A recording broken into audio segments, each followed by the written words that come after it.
অন্যের ক্ষতি করতে চাইলে নিজের ক্ষতি হবেই।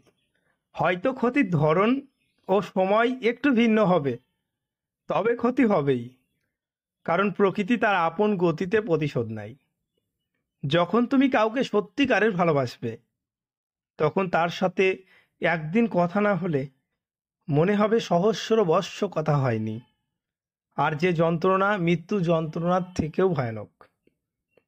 অন্যদের থেকে কতটা পিছিয়ে আছো সেটা না ভেবে তুমি তোমার লক্ষ্য থেকে কতটা পিছিয়ে আছো সেটা ভেবে দেখো।